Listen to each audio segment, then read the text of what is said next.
नमस्कार दोस्तों, अन्वेषण प्लेटफॉर्म से एक बार पुनः आप सभी का स्वागत करता हूं।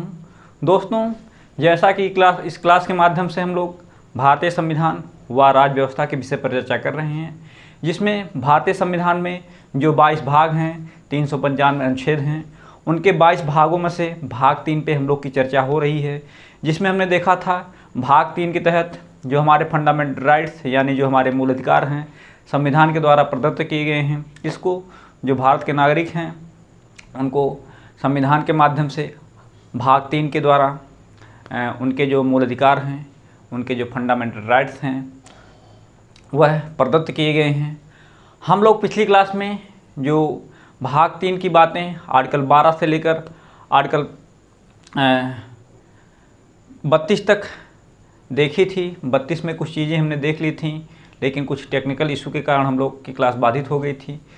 आज फिर हम लोग जो 32 में जो संविधान के द्वारा 5 प्रकार की रेटें प्रदान की गई हैं उनको फिर से हम लोग देखेंगे, जिसमें हम लोग देखेंगे कि संविधान के द्वारा संवैधानिक उपचारों के माध्यम से 5 प्रकार की रेटें प्रदान की गई हैं। किसमें?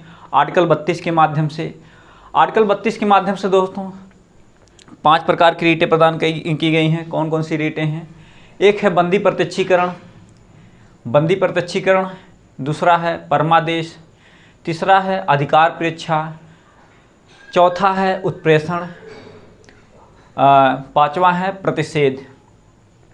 इन पांचों रेटों को हम लोग समझेंगे किसका तात्पर्य क्या होता है, क्यों यह संविधान के माध्यम से व्यक्तियों को मूल अधिकार के रूप में प्रदान किए गए हैं। और इसी जो संवैधानिक उपचारों के माध्यम से जो 5 रेटें प्रदान की गई हैं, डॉक्टर BR अम्बेडकर जी ने इसे आर्टिकल 32 जो है इसको संविधान की आत्मा, हृदय, दिल व दीवार की संज्ञा दी है। क्यों दी है, इनको हम लोग आगे के जो पॉइंट हैं उनमें समझते हैं। तो हम लोग संवैधानिक उपचारों के अधिकार में अनुच्छेद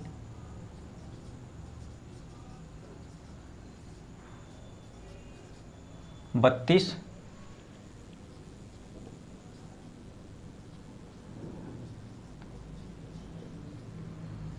संवैधानिक उपचारों का अधिकार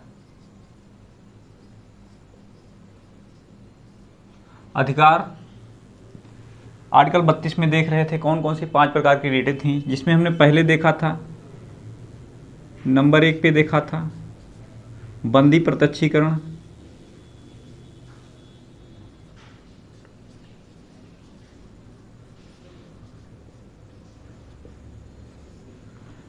क्या पहली जो रीट है बंदी प्रत्यक्षीकरण।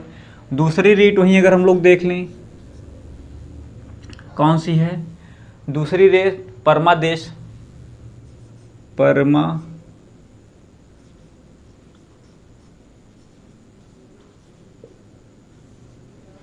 तीसरी रीट जो है, इन रीटों को पहले हम लोग जान लेते हैं, फिर इनके तात्पर्य क्या हैं उनको समझते हैं। तीसरी रीट हो जाएगी अधिकार परीक्षा,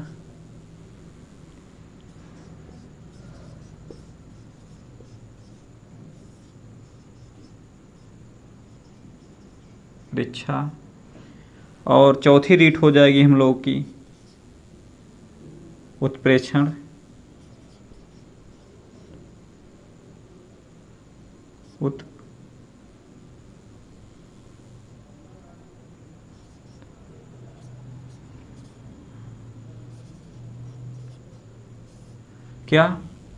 उत्प्रेक्षण हो जाएगी। चौथी रीट कौन सी हो जाएगी? उत्प्रेक्षण। पांचवी रीट हो जाएगी कौन सी हो जाएगी? प्रतिषेध।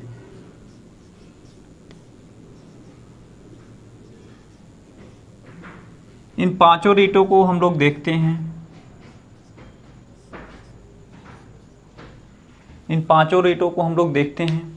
कि इसका तात्पर्य क्या होगा। दोस्तों, अगर हम बंदी प्रत्यक्षीकरण की बात करें, इसका तात्पर्य क्या होगा? इसका तात्पर्य दोस्तों, जो व्यक्ति निवारक निरोध या किसी जो होता है अपराध के माध्यम से उसको जेल में बंद किया गया है, या निवारक निरोध हो गया जिसको हम लोग नज़रबंद कानून के माध्यम से भी जानते हैं, या और किसी अपराध के माध्यम से उसको जेल में बंद किया गया है, तो हो जाएगा बंदी प्रत्यक्षीकरण। इसी बंदी प्रत्यक्षीकरण को उसको यह मूल अधिकार प्राप्त है, यानी फंडामेंटल राइट्स व्यक्ति को प्राप्त है, व्यक्ति को भी प्राप्त है, और न्यायालय के द्वारा यह उसको बताया जाता है जहाँ पर व्यक्ति जिस बंदी गृह में बंद होता है वहाँ पे बताया जाता है कि उसको सशरीर न्यायालय के समक्ष प्रस्तुत कीजिए, और न्यायालय उस पर निर्णय करेगा कि वह व्यक्ति दोषी है कि नहीं है। अगर वह दोषी है तो न्यायालय उसको जो है सज़ा सुनाएगा, अगर उस दोषी नहीं है तो बाइज्जत बरी कर देगा। तो बंदी प्रत्यक्षीकरण के तहत सशरीर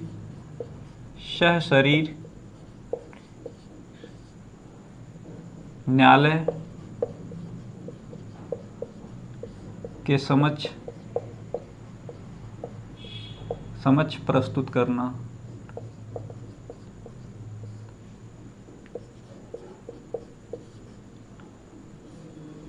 सशरीर न्यायालय के समक्ष प्रस्तुत करना।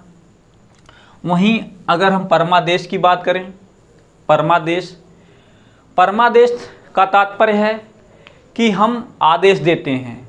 हम मतलब कौन? न्यायालय के कहना है कि हम आदेश देते हैं। किस लिए आदेश देता है? जो निचली अदालतें हैं, यानी जो निचली अदालतें हैं उसको यह आदेश देता है, वहाँ की सरकारों को यह आदेश देता है। जो सरकार है, जैसे राज्य सरकारें व वहाँ के पदाधिकारी, अधिकारीगण व स्थानीय निकाय के अधिकारीगण, उनको यह आदेश देता है कि अपने कर्तव्यों का पालन सही तरीके से करें। किसके तहत? परमादेश के तहत हम आदेश देते हैं। हम आदेश देते हैं। हम आदेश देते हैं क्या है? परमादेश के तहत।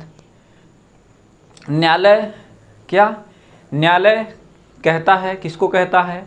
जो हमारे देश की सरकारें हैं, अधिकारी हैं, प्राधिकारी हैं और स्थानीय निकाय के जो कर्मचारी हैं, उनको यह आदेश देता है जो उनके द्वारा जो कर्तव्यों का निर्वाह करना है, उन कर्तव्यों का निर्वाह सही तरीके से करें, जिससे जनता को कोई परेशानी ना हो। तो इसी को कहेंगे परमादेश।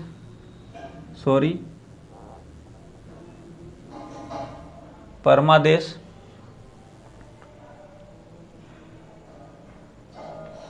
मित्रों, जब हम इस पे लिखते हैं तो लिखने में कोई त्रुटि हो जाती है, तो उसको आप लोग, जो हम बोल रहे हैं, बोलने में कोई लगभग त्रुटि नहीं होती है, उसको आप लोग ध्यान दीजिएगा।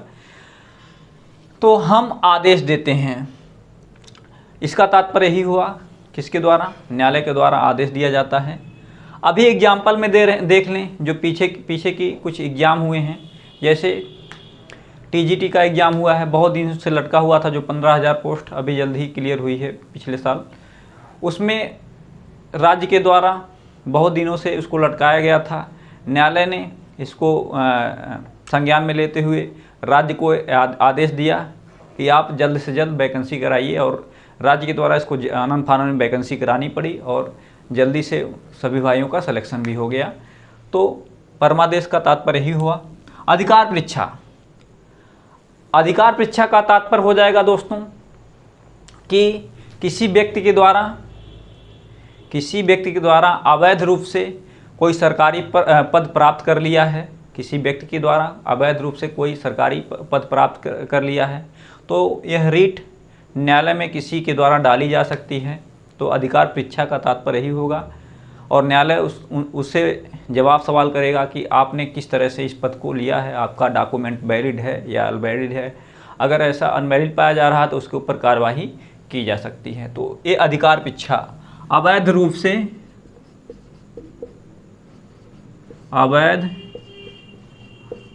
से सरकारी पद प्राप्त करना, ये हो जाएगा अधिकार पिच्छा के तहत। उत्प्रेक्षण क्या हो जाएगा? उत्प्रेक्षण के द्वारा दोस्तों, उत्प्रेक्षण का तात्पर्य क्या होगा? उत्प्रेक्षण का तात्पर्य यह होगा कि न्यायालय जो हमारा सुप्रीम कोर्ट व हाई कोर्ट है, उसके द्वारा जो उसकी निचली अदालत हैं, जो उसकी निचली अदालतें हैं, उसके द्वारा जो क्या उत्प्रेक्षण के द्वारा जो उसकी निचली अदालतें हैं, उनके द्वारा कुछ जजमेंट जो रखे रहते हैं, उनको सही तरीके से जो है ये लोग जो है उस पर सुनवाई नहीं करते हैं। तो न्यायालय का उत्प्रेक्षण के तहत हो जाएगा, उसको अपने पास मांग लेता है। क्या? पास मांग लेना। उत्प्रेक्षण के तहत मांग लेना। क्या मांग लेना? जो पुराने मुकदमे काफ़ी दिनों से लंबित पड़े हों, जो पुराने मुकदमे हैं वो काफ़ी दिनों से लंबित पड़े हों, तो अधिकार परीक्षा क्या नाम है, उत्प्रेक्षण के माध्यम से न्यायालय उसको मांग कर अपने हिसाब से उस पर सुनवाई कर सकता है।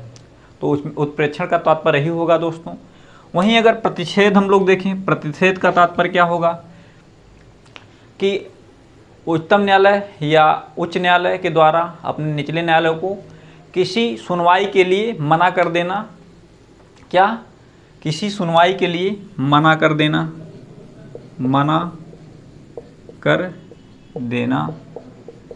इसका ये जो हमने शब्द लिखा है, इसका कोडिंग है। अगर आप इतने भी शब्दों को याद करते हैं तो आराम से कोई भी एग्ज़ाम होगा आप उसमें क्वेश्चन करने में सफल रहेंगे, क्योंकि इसी कोर्स से रिलेटेड शब्दावलियाँ एग्जामों के जो ऑप्शन होते हैं रखी जाती हैं।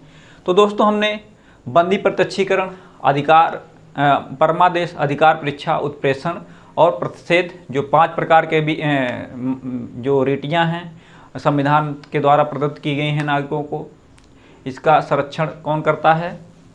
न्यायालय द्वारा किया जाता है।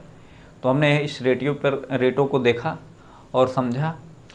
दोस्तों इस रीट को लागू कराने के लिए सुप्रीम कोर्ट आर्टिकल 32 के तहत और हाई कोर्ट में आर्टिकल 226 के तहत क्या अनुच्छेद 32 के तहत सुप्रीम कोर्ट और 226 के तहत हाई कोर्ट व्यक्ति रीट डाल सकता है। तो दोस्तों यह तो बात रही हमारी जो संविधान के संवैधानिक उपचारों के माध्यम से जो 5 प्रकार की रीतियाँ प्रदान की गई हैं, कि जो कुछ पॉइंट हैं उसको लिख लेते हैं। बंदी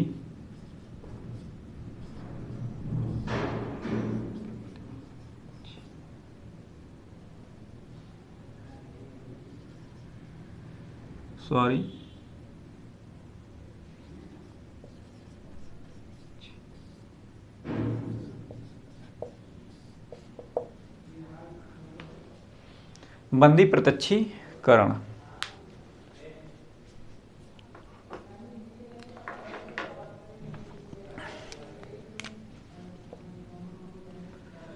इसमें हम लोग लिख सकते हैं व्यक्ति को इसके अंतर्गत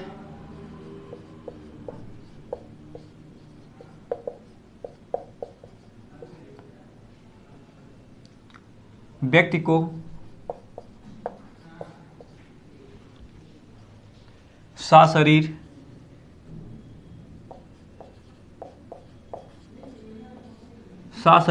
न्यायालय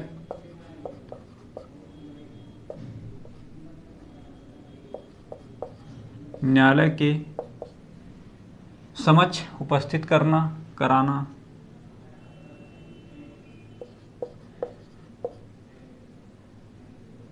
समक्ष उपस्थित करना।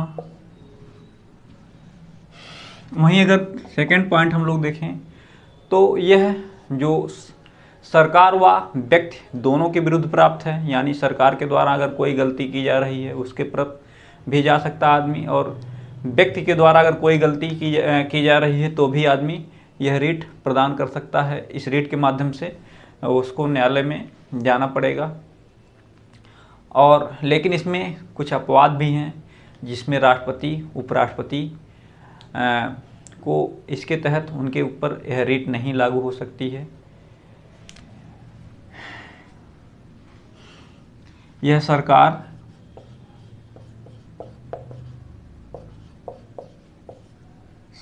व व्यक्ति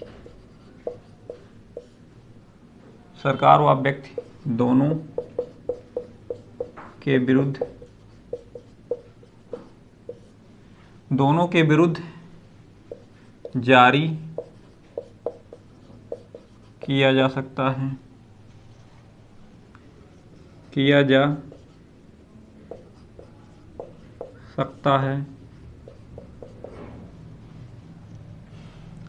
दोनों के विरुद्ध जारी किया जा सकता है।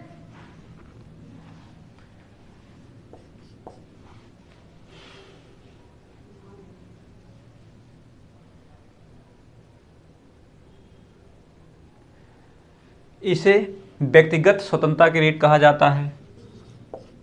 इसे व्यक्तिगत स्वतंत्रता की रीट कहा जाता है।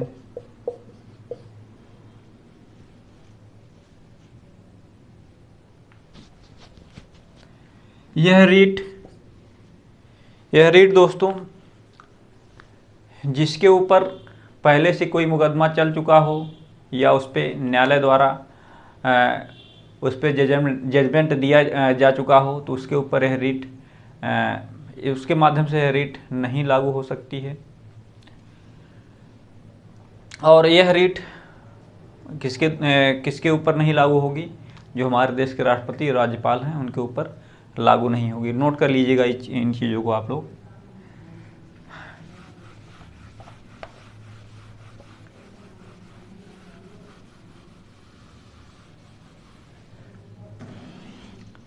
नेक्स्ट देखते हैं हम लोग परमादेश।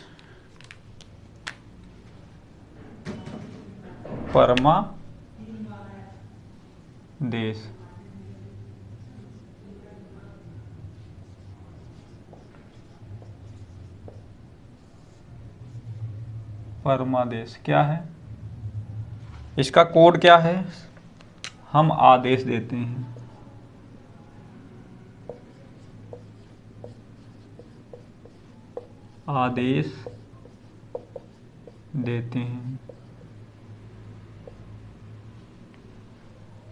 हम आदेश देते हैं।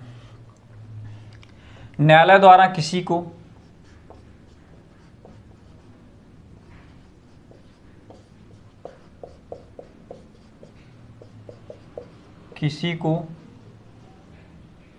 किसी भी अधिकारी व प्राधिकारी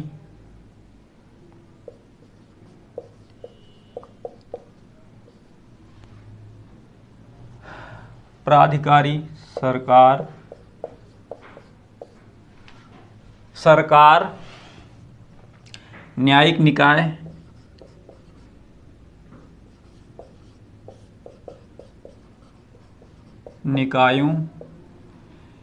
निकायों के विरुद्ध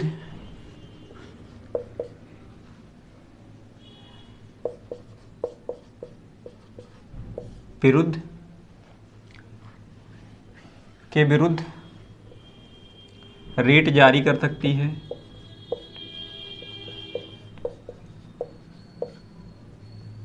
कर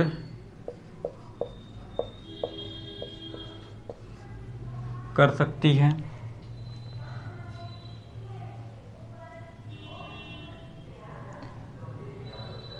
कौन कर सकता है? सरकार के द्वारा, न्यायालय द्वारा जो है, चाहे वह अधिकारी हो, चाहे वह प्राधिकारी हो, चाहे वह सरकार हो, चाहे वो न्यायिक कोई निकाय हो, परमादेश के द्वारा न्यायालय उसके ऊपर रीट जारी कर सकता है।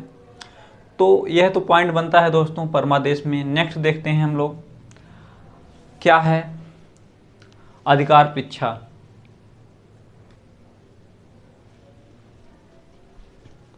तो आइए देखते हैं। नेक्स्ट हम देखते हैं क्या है अधिकार पृच्छा।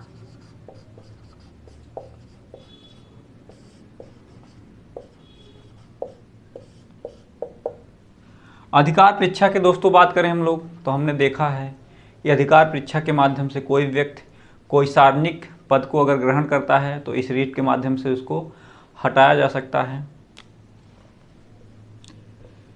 यदि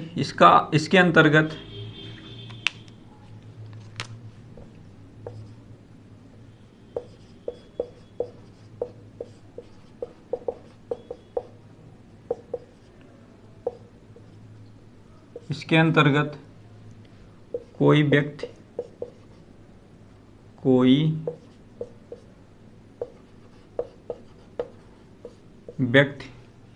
यदि कोई सरकारी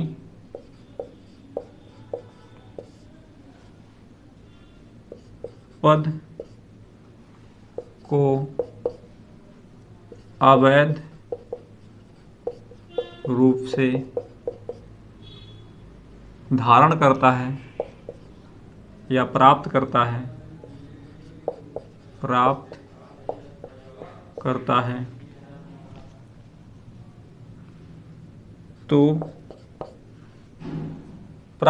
है तो यह रीट उसके ऊपर डाली जा सकती है। यह रीट उसके ऊपर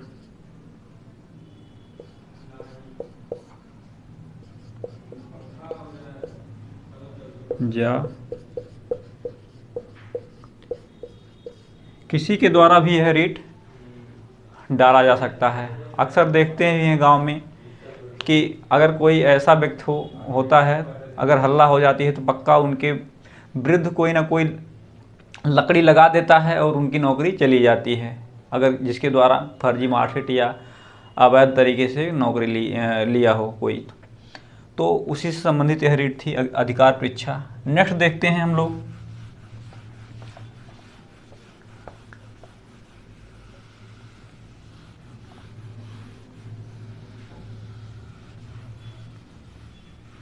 इसमें दोस्तों अधिकार परीक्षा जो रीट पड़ती है, इसमें एक पॉइंट और आप लोग ध्यान दीजिएगा।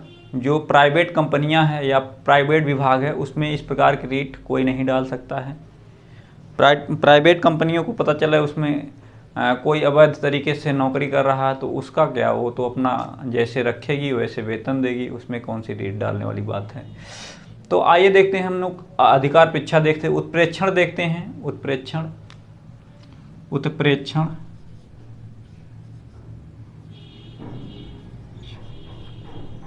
उत्प्रेक्षण मतलब क्या? मांग लेना।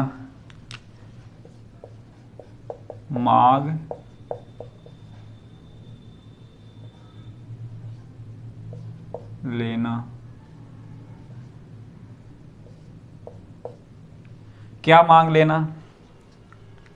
हमने पीछे देखा है कि न्यायालय द्वारा अगर उसके जो हाई कोर्ट सुप्रीम कोर्ट है, अगर उसके जो नीचे न्यायालय हैं उसके द्वारा कोई मुकदमा लंबित है, बहुत दिन से लंबित है, तो न्यायालय उसको मांग सकता है। किसके तहत? उत्प्रेक्षण के अंतर्गत। उत्प्रेक्षण किसी भी निचली अदालत, उच्चतम न्यायालय,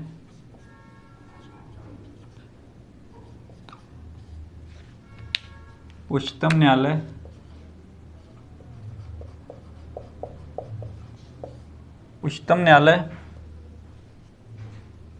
किसी भी निचली अदालत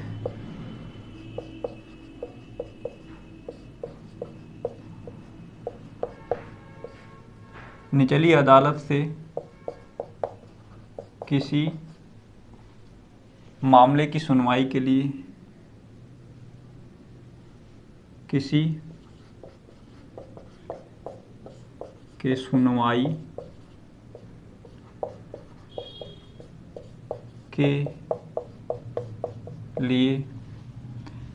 मामले के सुनवाई के लिए अपने पास मांग सकती है। उच्चतम न्यायालय किसी भी निचली अदालत से मामले की सुनवाई के लिए अपने पास मांग सकती है। कौन? उच्चतम न्यायालय या उच्च न्यायालय, दोनों को अधिकार प्राप्त है, मांग सकती है।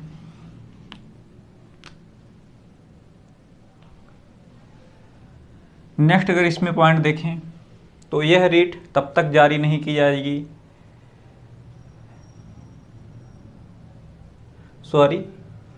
इतने ही पॉइंट पर्याप्त हैं इसमें। सीधे दोस्तों यहाँ से क्वेश्चन भी वैसे बनता है कि आपको दे देगा, एक तरफ 4 रीट दे देगा और दूसरी तरफ 4 इसके भाग, जो पॉइंट हमने लिखा है, मांग लेना, मना कर देना, आदेश देना, हम आदेश देते हैं, व्यक्ति को साशरीर जो है उपस्थित करना, और अधिकार परीक्षा के माध्यम से जो अवैध पद जो हैं, इसी तरह से क्वेश्चन देगा और आपसे पूछ लेगा कि किसमें क्या है। तो इतना ही काफ़ी है, ज़्यादा इसमें लिखने की क्या ज़रूरत है। नेक्स्ट हम लोग देखें क्या है प्रतिषेध।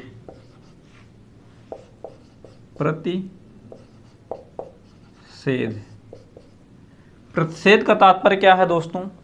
एक सटीक भाषा में कि न्यायालय द्वारा किसी निचली अदालतों को किसी मुकदमे के लिए या उससे संबंधित कार्यवाही के लिए मना कर देना। तो मना कर देना। क्यों मना कर देना? न्यायालय द्वारा किसी निचली अदालत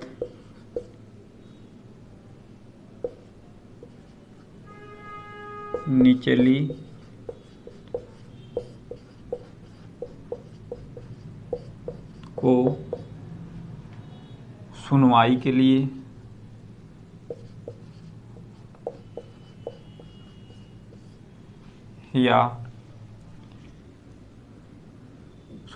लिए मना कर देना।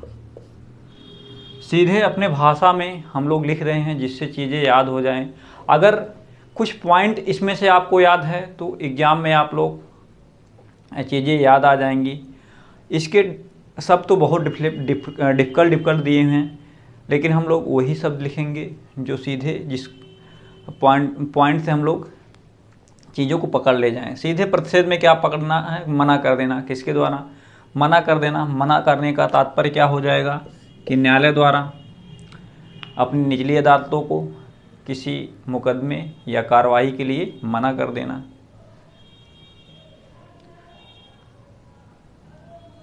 अदालत को सुनवाई, मुकदमे या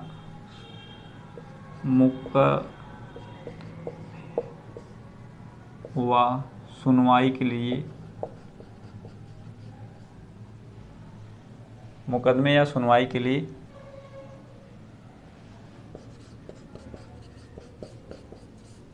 मना कर देना। तो दोस्तों यह तो रही प्रतिषेध की बात। किसकी? प्रतिषेध की बात यह रही। नेक्स्ट हम देखते हैं जो इसमें आर्टिकल आते हैं।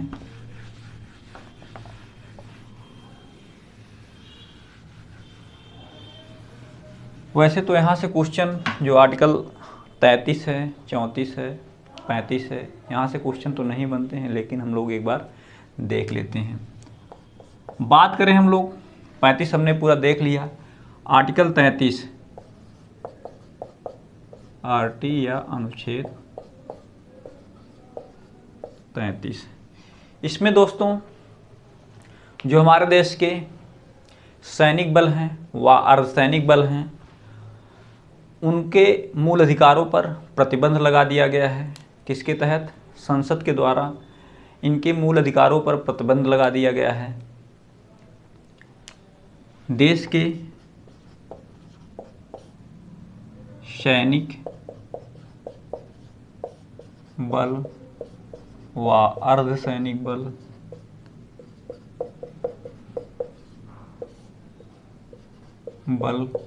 के मूल अधिकारों पर प्रतिबंध लगा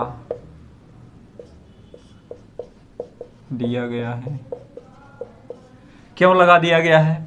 क्योंकि अगर इनके मूल अधिकारों पर प्रतिबंध नहीं लगाया जाएगा तो जिस तरह आम नागरिक हैं उनको जीने की स्वतंत्रता दी गई है, घूमने की स्वतंत्रता, व्यापार करने की स्वतंत्रता, अगर वो सब मूल अधिकार इनको मिले रहेंगे तो क्या ये सरकार की बातें मानकर सीमा पर जिस तरह वहाँ पे लड़ाई व देश की रक्षा करते हैं उस तरह रक्षा कर सकते हैं? नहीं कर सकते हैं दोस्तों। ये सीधे सुप्रीम कोर्ट जाएंगे, कहेंगे हम तो नौकरी करेंगे ही करेंगे, हम घूमबो करेंगे जब मन कहेगा, जब मन कहेगा हम तरकारी बेच लेंगे, जब मन कहेगा तब हम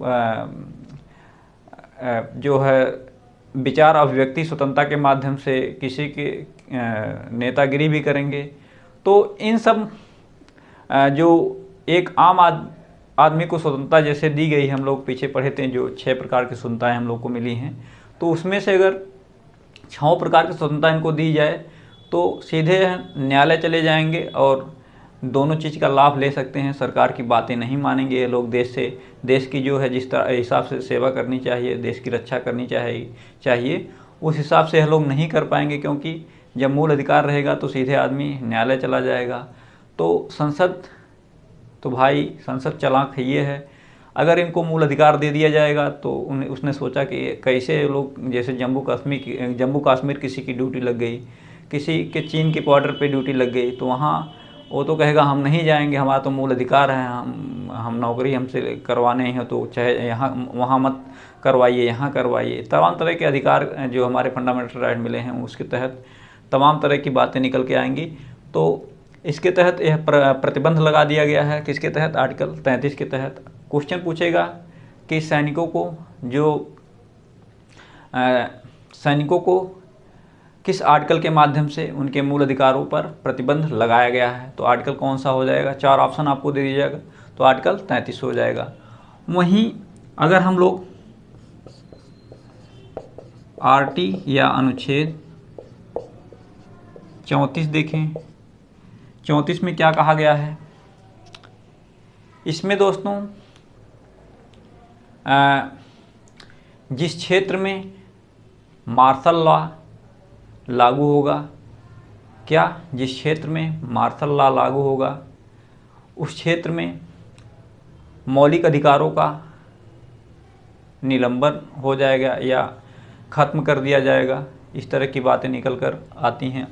आर्टिकल 34 में बहुत इंपॉर्टेंट